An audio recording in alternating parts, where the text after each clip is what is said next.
Berteduh di hati Tuhan.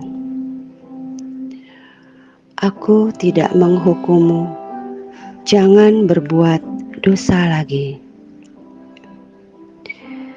Mari saudaraku yang terkasih di dalam Tuhan, pada hari ini kita akan membaca firman Tuhan dari Injil Yohanes pasalnya yang ke-8 dan fokus perenungan kita pada ayatnya yang ke-10 dan ke-11. Lalu Yesus bangkit berdiri dan berkata kepadanya, "Hai perempuan, di manakah mereka? Tidak adakah seorang yang menghukum engkau?" Jawabnya, "Tidak ada Tuhan." Lalu kata Yesus, "Aku pun tidak menghukum engkau. Pergilah dan jangan berbuat dosa lagi, mulai dari sekarang." Saudaraku yang terkasih di dalam Tuhan, di dalam kehidupan setiap kita, sangat mudah sekali untuk melihat kesalahan dan dosa orang lain daripada melihat betapa banyak dan menjijikan dosa diri kita sendiri. Apa yang terjadi di dalam bagian firman Tuhan ini adalah tentang seorang wanita, seorang perempuan yang kedapatan orang banyak berzina. Saudaraku yang terkasih, dosa berzina adalah dosa yang sangat besar dianggap oleh masyarakat pada waktu itu. Dan dalam kondisi seperti ini, orang banyak semua seperti mendapatkan sesuatu yang sangat menyenangkan untuk dibuka di muka umum. Betapa senangnya ketika kita melihat kesalahan orang lain dan kita berusaha supaya semakin banyak orang mengetahui kelemahan orang lain, itu menjadi sesuatu hal yang sangat membanggakan diri kita. Dan itu adalah hal yang sangat mengerikan yang sebenarnya terjadi di dalam diri manusia, menunjukkan betapa kita adalah orang yang memang sebenarnya sangat-sangat berdosa. Orang berdosa bukan hanya karena dirinya melakukan suatu kejahatan, melakukan sesuatu perbuatan yang menjijikkan, tetapi ketika kita merasa diri kita benar dan kita begitu senang melihat kejijikan orang lain, dan kita berusaha mengungkapkan kesalahan orang lain dan kita senang melakukan itu, bukankah itu juga menunjukkan betapa menjijikannya diri kita? Maka dari hal ini kita melihat tidak ada satu orang pun sebenarnya yang tidak berdosa. Setiap orang adalah orang-orang yang menjijikan. Ketika Tuhan Yesus melihat hal ini, karena orang-orang Farisi, orang-orang banyak tua-tua datang kepada Tuhan Yesus dan menyerahkan perempuan yang berdosa ini, seorang perempuan yang kedapatan berzina. Dan mereka berusaha menghakimi perempuan ini dan melakukan suatu perbuatan yang tidak baik kepada perempuan ini. Tetapi apa yang diperbuat oleh Tuhan? Ini sesuatu hal yang sangat indah, yang seharusnya membuat saudara dan saya menjadi orang-orang yang sangat bersyukur akan pengampunan Tuhan. Karena ketika Tuhan Yesus melihat perempuan yang berzina ini, Tuhan tidak melakukan hal yang sama dengan orang banyak. Tuhan tidak menghakimi perempuan ini seperti apa yang dilakukan oleh orang banyak. Tuhan tidak banyak berkata-kata, dia hanya menuliskan sesuatu di atas tanah. Tuhan seolah-olah tidak terlalu peduli dengan hal ini. Dan orang banyak mulai merasakan gelisah dan berusaha semakin ingin untuk menghukum perempuan ini, karena merasa perempuan ini sangat pantas untuk dihukum. Dan dalam posisi itu, mereka merasa diri mereka menjadi orang-orang yang paling suci dan lebih benar. Tetapi dengan hanya satu kata, Tuhan Yesus mengatakan, "Siapa yang tidak berdosa, lempari dia dengan batu." Saudaraku, ini kalimat yang begitu mendalam dari Tuhan.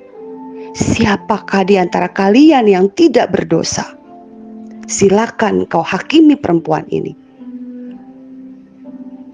Saudaraku, tidak ada seorang pun akhirnya yang sanggup untuk melempari perempuan itu. Satu persatu dari orang banyak itu, mulai dari yang tertua, mereka pergi meninggalkan tempat itu dan tidak lagi melempari perempuan itu dengan batu. Dan akhirnya hanya tinggal Tuhan Yesus dengan perempuan itu. Saudaraku yang terkasih, sesungguhnya benar, tidak ada seorang pun dari kita yang tidak berdosa. Tidak seorang pun dari kita yang sebenarnya pantas untuk layak menghukum orang lain. Tidak ada seorang pun dari kita yang pantas atau layak untuk menghakimi dosa orang lain. Setiap kita bertanggung jawab atas dosa kita sendiri. Dan satu-satunya pribadi di antara orang banyak itu dan perempuan itu yang berhak untuk menghukum perempuan itu hanyalah Tuhan Yesus.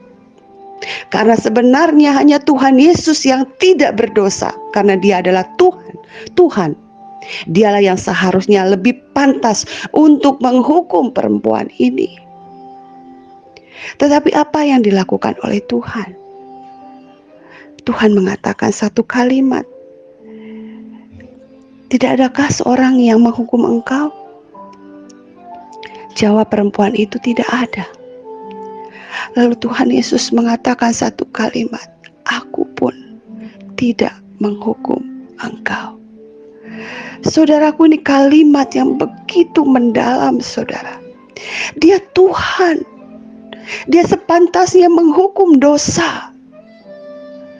Dia Tuhan, satu-satunya pribadi yang pantas dan layak untuk menghukum perempuan yang berdosa ini.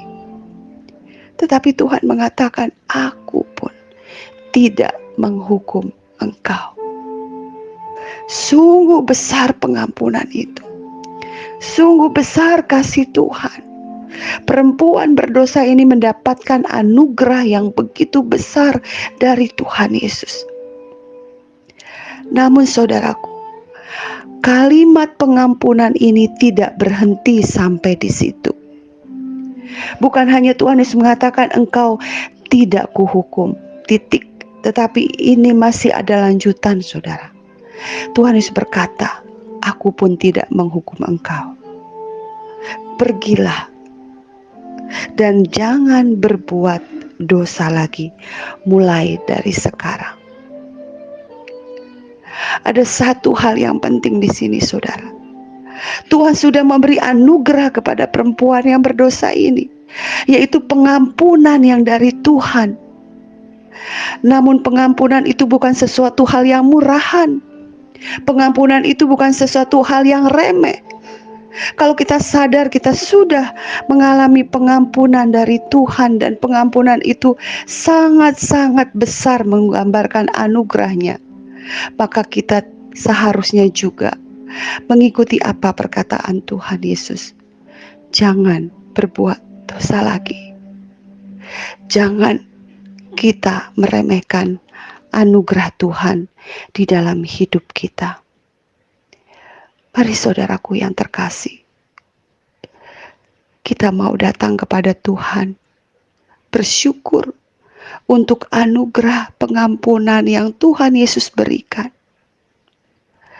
Semua orang mungkin ingin menghukum kita ketika kita melakukan kesalahan. Ada banyak orang yang ingin menjatuhkan kita, menghakimi kita. Tapi saudaraku, tidak ada seorang pun sebenarnya yang berhak untuk menghakimi orang lain. Hanya Tuhan Yesus. Namun Tuhan memberikan pengampunannya buat saudara dan saya.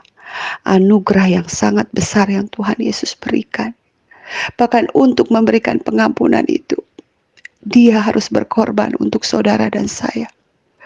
Jikalau kita mendapatkan anugerah yang besar seperti ini, kita, perempuan yang berdosa ini, perempuan yang berzina ini adalah gambaran saudara dan saya yang sangat menjijikkan, yang sangat berdosa, yang memang sepantasnya dihukum. Tapi Tuhan tidak menghukum. Namun Tuhan menginginkan kita tidak berhenti sampai di sini. Kita harus pergi Kita harus pergi menjadi saksi Tuhan. Setelah kita hidup dalam anugerah Tuhan, kita minta dibentuk oleh Tuhan, lalu kita dipanggil untuk menjadi saksi Tuhan, bukan untuk berbuat dosa lagi, tetapi tidak lagi berbuat dosa, tetapi melakukan apa yang Tuhan kehendaki untuk menjadi saksi Tuhan yang memuliakan Tuhan. Biarlah hidup kita menjadi hidup yang tidak menyia-nyiakan kehidupan ini, tetapi kita menjadi seorang pribadi yang sudah mengalami pengampunan Tuhan. Maka kita tidak lagi bermain-main dengan dosa. Kita mau hidup sungguh-sungguh, dibentuk oleh Tuhan, diproses oleh Tuhan untuk menjadi alat kemuliaan Tuhan. Biarlah nama Tuhan dimuliakan melalui kehidupan saudara dan saya. Tuhan Yesus memberkati. Amin.